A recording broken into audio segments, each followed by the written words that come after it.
It's taught me to be a better person, to treat life like YOLO, you only live once.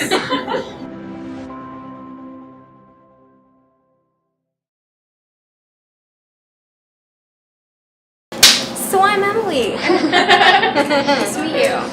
Okay. Yeah. So, it's June 18th. We're at Really for Life in Oak Forest, Illinois. I'm Lindsay.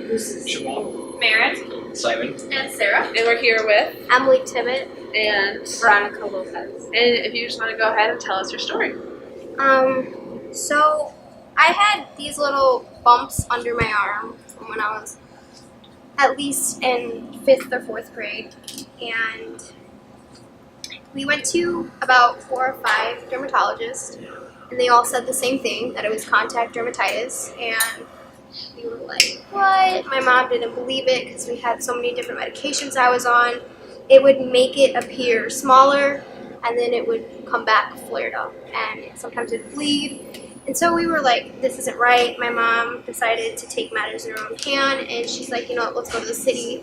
Let's go to Lurie's Children's Hospital. And we went to a dermatologist there. Her name is Dr. Chandler, and she's awesome.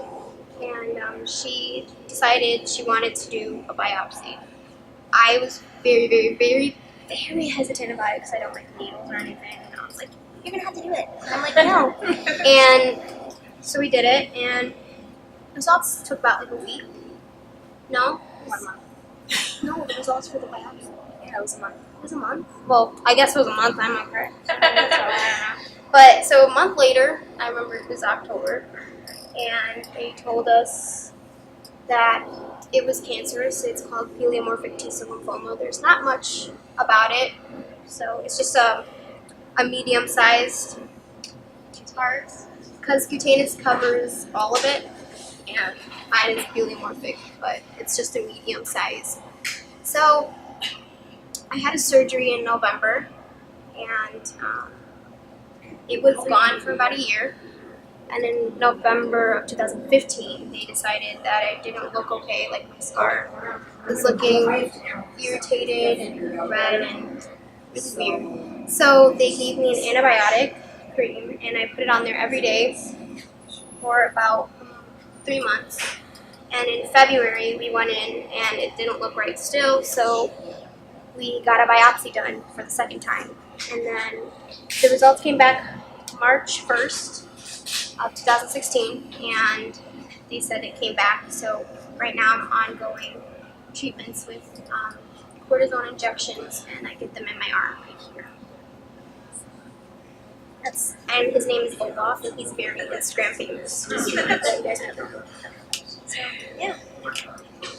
She gets checked every 3 months for like blood work and stuff like that. We go monthly for injections, so it takes its toll on her a lot. We do go because she doesn't feel good afterwards, but then she spurts up and it's back to normal. Right. Our next one is July 8th.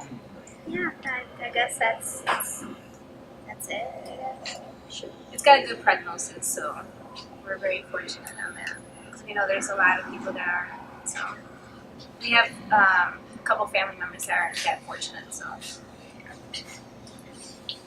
So how has this affected your school and your friends? I get really sick when it comes to treatment, so there will be times where I'm out. My friends, I don't get to do everything that they get to do because I was out for so long because I had the surgery, and I couldn't play in gym, I couldn't do anything for about 3 months. And then I was okay to carry things heavier than 5 pounds again, and then it took a while, and just people were just like, some people were really rude about it, some people were like really, really, really nice about it, but like when I get sick, I don't just get sick, I get really sick, so like I have to be careful with who I'm around, and at school I have a 5-foot radius thing where I can't be within 5 feet with people that are sick, so they'll separate me from the classroom The sometimes. school accommodates her a lot. So I'm hoping that the high school does, because now she's going to high school. So we'll see. But I mean, the school helps out a lot more than I would have expected, and they calm me down like a lot. Like, are you okay? How's this? Blah blah. But it's taught me to be a better person. I mean, to be more acceptable with different things and to treat life like it's only like YOLO, you only live once. Yeah. When you first got the diagnosis, how did your outlook on life, or just YOLO kind of thing? What else kind of changed in your outlook? And It really showed me who my true friends were. It honestly did, and you would expect like not to like at the same time, but like I realized who was fake and who wasn't really like, because a lot of people just threw their pity at me and I didn't like it. I've had this for so long, it's just unknown, and I didn't like it how people just like I mean I was very thankful that they were like so sweet about it and everything, but I realized at the same time they're treating me totally different than they did before, and I didn't like it, and I told everyone that too. what pieces of advice would you give another girl going through something similar, or anyone your age? I say take it day by day. Don't be too worried. I mean, it's scary, and just make sure you have at least a person or a couple people to talk to. Like, even if you're not really open with your parents. I mean, I wasn't. I'm still not really open with my parents, but I do talk to my mom when it comes to like that stuff. And just make sure you have somebody. You know you have somebody, and don't feel like you're the only person going through it. And like find someone similar, like a pen pal. It gets easier. Like when I had posted on Instagram saying like, you know, it came back. I got a girl from halfway around the world, and she told me, you know, I went through the same thing with my brother. She's like, I may not know exactly what you're going through, but she helped me out a lot. And like internet friends sometimes are good too, even though they're not close by sometimes, but they can be helpful. Just having a good friend, I say, is a really good thing, and don't hurt others just because you're hurting, you know. You can't become, like, it's a really, like, when I first found out about it, I was in a really big stage of denial. And I would forget about it at times. I try to forget about it. And my mom's like, you have blood tests? Well, I'm like, no, I don't. I didn't like thinking about it, but you have to at times. And just make sure you keep yourself healthy and, like, keep yourself up and don't, like, let it take you down. That's the worst part about it, is it takes you with it. But you just gotta kick it, put it in the trash can, you know? Criminal mindset, you know? Put it in jail. I think you just gotta keep a positive outlook on life, even if you're going through a really bad, like, slow.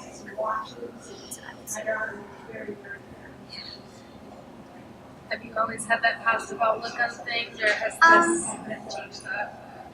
I've had it beforehand, but it really boosted it more when I found out about the cancer. So. She was in denial for a while. It was, I'd say, about a month until we started going to like first scans and stuff like that, just make sure to like make contact with her lymph nodes because it's really close to the lymph node. And she was in denial, and then when that actually happened, I think that's when reality kicked in for her. And like with the medical, like going to get medications and everything like that, it taught me to advocate for myself, like speak up and say stuff, like even at school, not just at the hospitals and stuff like that. It taught me to like speak up. You can't just let people talk you down, or the doctors tell you you can't do this, or you know, just taught me to speak up for myself. It's motivated her to want to be a doctor. Yeah, like I've always wanted to be in the medical field when I was younger, but after this, I want to help others the way the doctors have helped me.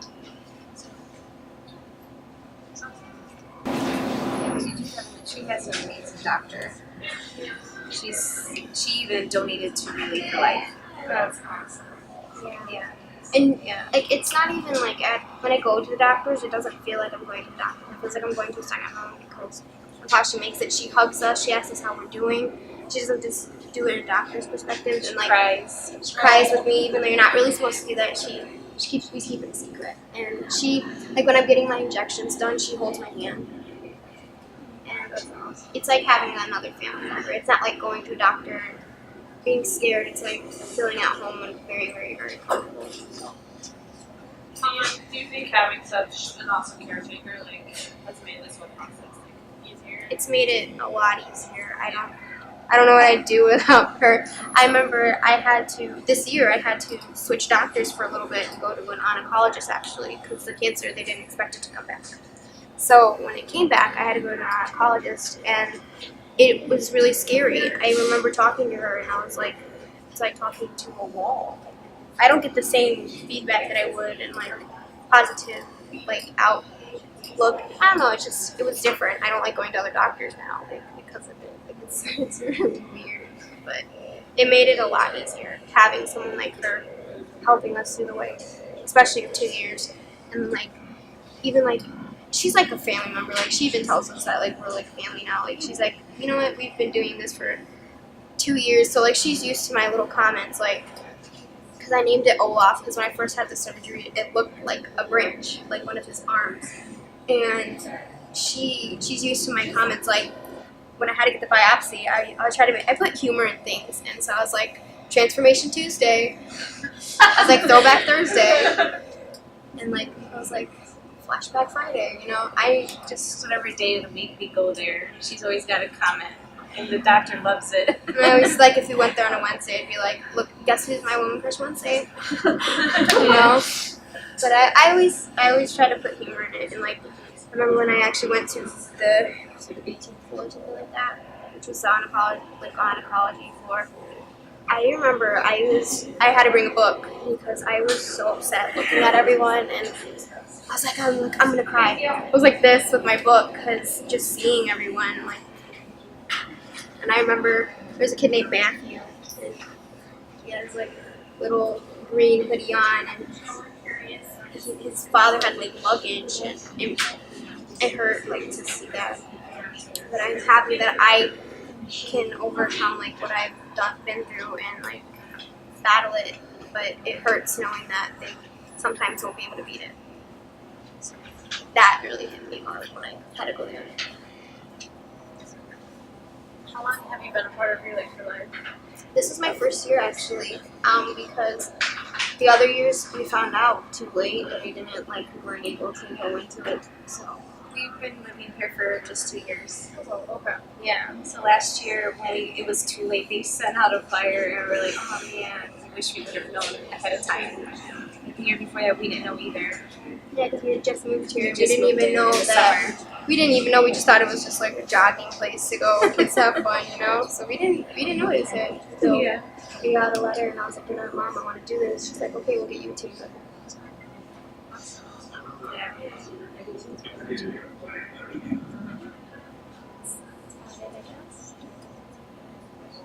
So I'm curious how Mom is doing with the book. In the beginning, it was very difficult. I actually ended up with anxiety very bad, where I was a very sociable person like she is, and that's why for me now I'm the way I am. It's because it was so much to deal with. It's your kid, Sorry.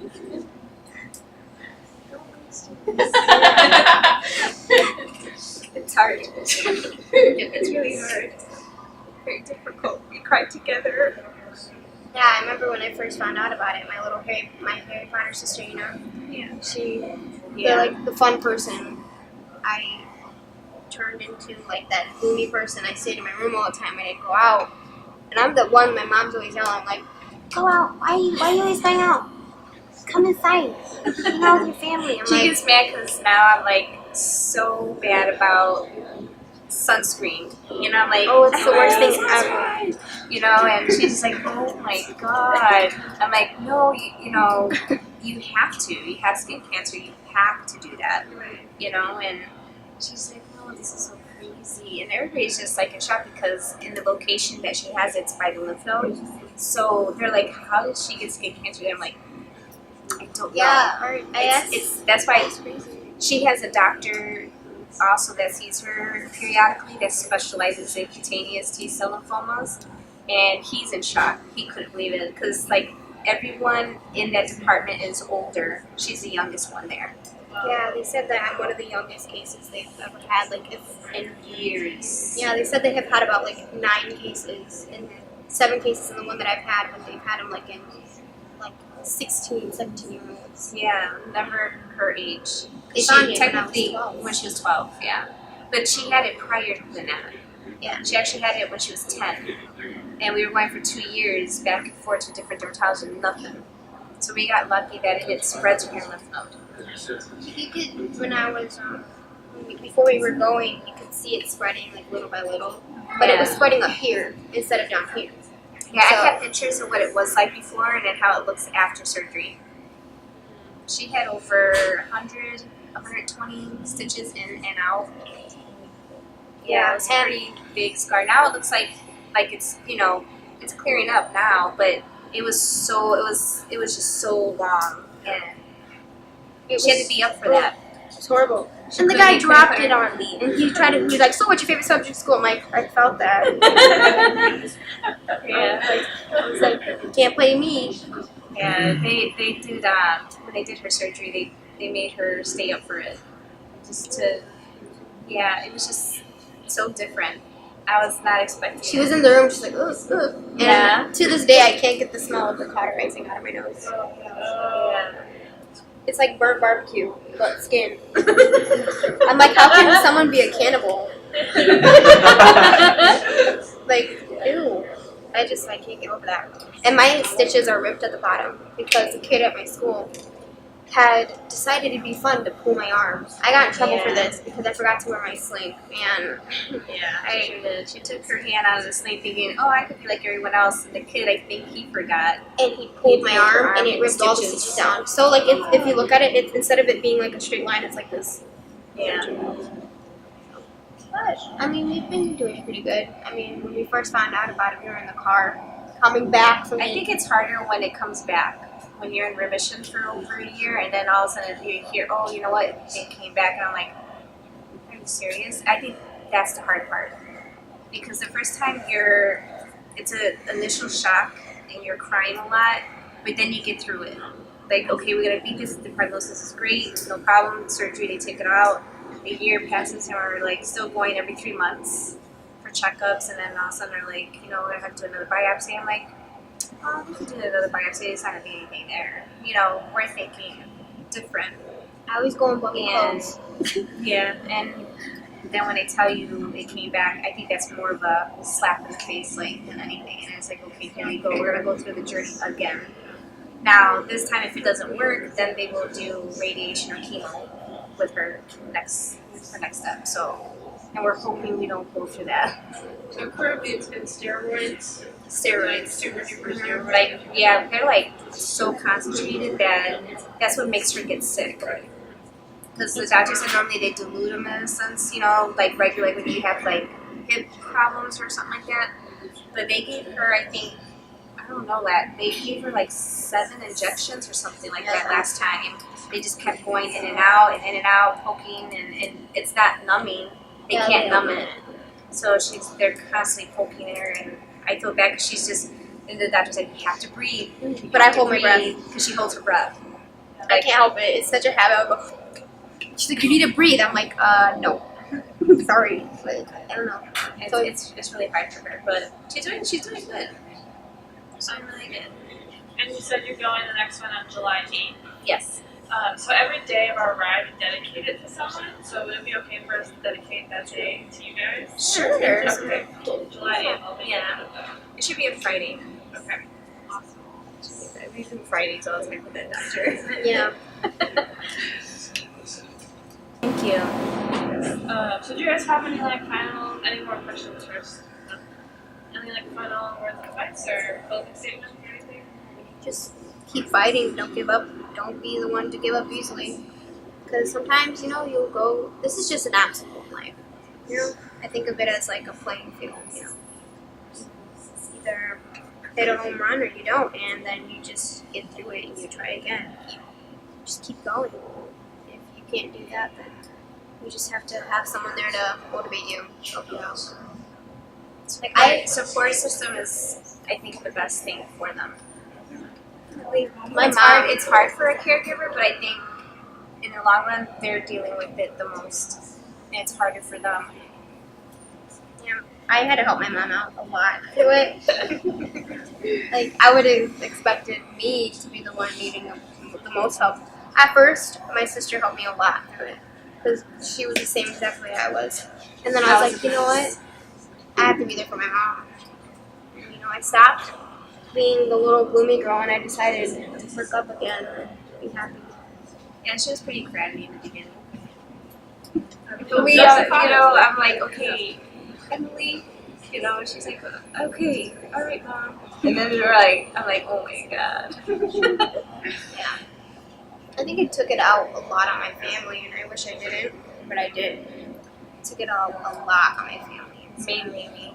I did. And I think it's because I was the one taking her back and forth, telling her it's gonna be okay. Everybody else is like, really kept more of their distance from her. Not in a bad way, but kept like doing things the same, like not treating her different. And I was more doing everything like, oh, you can do this, you can do that, you know. And I think it was getting on her nerves. And she's like, this is unbelievable. I can't believe you're treating me like this. And I'm like, but then in the same sense, I was going through it too, but didn't know how to deal with it. It was so difficult. It took a while for me to actually realize it. And I was like, you know, I have to be there for her. for each other, She needed it a lot. It's not one down. I did. But Yeah. it was our turning page, you know? Right now, we're just, the cancer coming back, it's just a new chapter. That's how we face it now. We're like, okay, we dealt with it once, we can beat it again. Life is a book. I mean, there's times where you don't want to get through it, where you just want to stop reading, but you keep going because it gets good. It gets better. For sure.